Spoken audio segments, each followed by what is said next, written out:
সব বিষয়ে হুটহাট রিয়াকশন করা বুদ্ধিমানের কাজ না। সময় নিন, একটু ঠান্ডা হন। সব রকমের ঘটনায় নিজেকে জড়াতে যাবেন না। আপনার ইমোশন কোন দিকে বেশি বা কোন দিকে কম, কোন ঘটনায় আপনি কিভাবে রিয়াক্ট করেন, এগুলো ক্যালকুলেট করেই ঘটনাগুলো ভালোভাবে ক্যালকুলেট করেই আপনার সাথে ঘটনাগুলো ঘটানো হয়। কারো পারপাস সার্ভ করার জন্য ইমোশনাল বোকা হবেন না দয়া করে। তো হ্যালো এভরিওয়ান, আসসালামু আলাইকুম। এতক্ষণ আপনাদের অনেক কিছু বোঝালাম, তো আই হোপ আপনারা সবাই ভালো আছেন। আলহামদুলিল্লাহ আমিও ভালো আছি। আজকে আপনাদের সাথে আরও একটি ডেইলি ব্লগ শেয়ার করব। তো এখানে আজকে এটা শুক্রবারের ভিডিও ছিল। তো এখানে অনেকগুলো জিলাপি নিয়ে আসা হয়েছে। আপনারা দেখতে পাচ্ছেন জিলাপির সাইজগুলো বেশ বড় সড়ো ছিল, অ্যান্ড একটার সাথে অনেক কয়টা জোড়া লাগানো ছিল।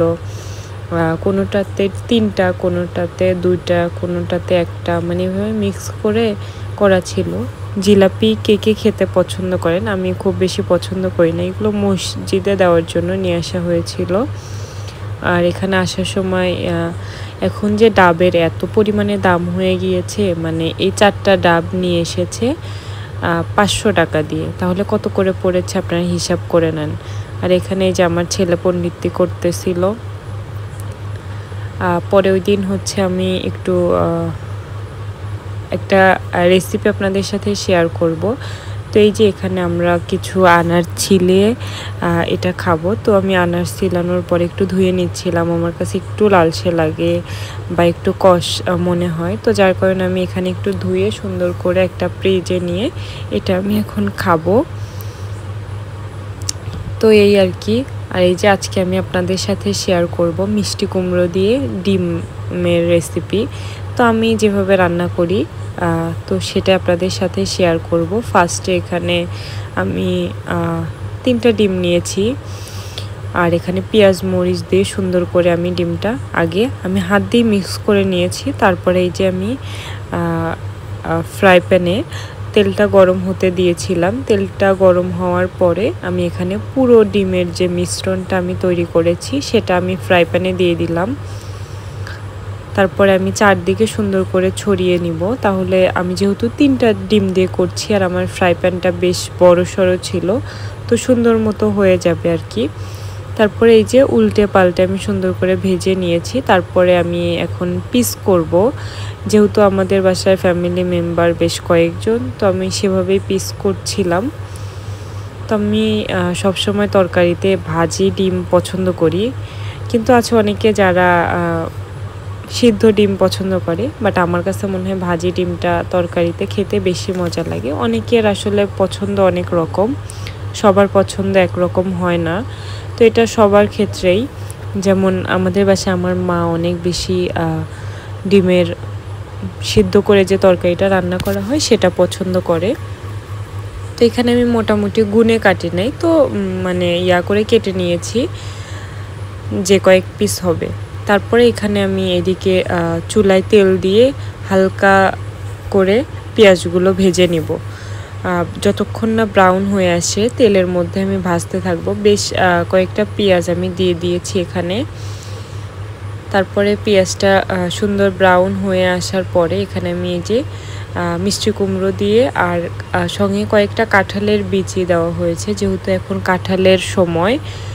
তো কাঁঠালের বীজ দেখা যায় নর্মালি সব বাসাতেই থাকে, তো আমি কাঁঠালের বীজ খেতে অনেক পছন্দ করি, তো ভাবলাম কয়েকটা দিয়ে দেই। আর এখানে আমি এখন একে একে সব মশলা দিয়ে দেব। আমি এখানে সব রকমের মশলা করে নিয়েছি যাতে আমার মেজারমেন্ট করার সময় সুবিধা হয়। এখানে আমি ধনিয়া, তারপরে হচ্ছে জিরা, তারপরে দারচিনি, এলাচ, মরিচ, হলুদ, মানে সব ধরনের মশলা আমি এখানে নিয়েছিলাম। আপনারা তরকারিতে যে ধরনের মশলা ইউজ করেন সবগুলো এখানে দিবেন। তাহলে আমি হচ্ছে আমার হয়তো তরকারিতে কোনো একটা জিনিস বেশি হয়ে গিয়েছিল, যার কারণে একটু তরকারিটার কালারটা হালকা একটু কালো এসেছিল। আমি এটা আসলে বুঝতে পারিনি যে কি বেশি হয়েছে। মোটামুটি সব কিছু আমি পরিমাণ মতোই দিয়েছি। আর এই যে এখন আমি এখানে ব্লেন্ডার করে নিয়েছি। এখানে কাঁচা মরিচ আর পেঁয়াজ বা রসুন এগুলো দিয়ে আমি ব্লেন্ডার করে নিয়েছি। তো এখানে আমি ব্লেন্ডার করা সেটা আমি দিয়ে দিচ্ছি। দিয়ে দেওয়ার পরে আমি ঝোলটা সুন্দর করে কষিয়ে নিব। ঝোলটা অবশ্য আমি সবসময় তরকারি রান্নার সময় মশলাটা আগে সুন্দর করে কষিয়ে নিই, আমার কাছে এটা ভালো লাগে। অনেকে আছে দেখা যায় যে মশলা দেওয়ার পরপরই দিয়ে দেয়, এটা আমার কাছে ভালো লাগে না। তো এই যে আমি এখন আস্তে আস্তে সব তরকারি দিয়ে দিচ্ছি। আমার হচ্ছে 3 ভাগের 4 ভাগের 3 ভাগ ছিল মিষ্টি কুমড়ো অ্যান্ড 1 ভাগ ছিল কাঁঠালের বীজ। কাঁঠালের বীজ কে কে খেতে পছন্দ করেন অবশ্যই কমেন্ট করে বলতে পারেন। অ্যান্ড আমাদের বাসায় অনেক বেশি কাঁঠাল আছে, যে যে খেতে চাবেন কমেন্ট করবেন, আমি পাঠিয়ে দেব। তো এই আর কি, মজা করলাম আপনাদের সাথে। তো এখানে আমি সুন্দর করে সব মশলার সাথে তরকারিটা এখানে আমি মিশিয়ে নিয়ে এখন আমি এখানে আমি এখানে একটু তরকারির পরিমাণ অনুযায়ী লবণটা দিয়ে দিচ্ছি। আপনারা আপনাদের স্বাদ মতো লবণটা দিয়ে দিবেন।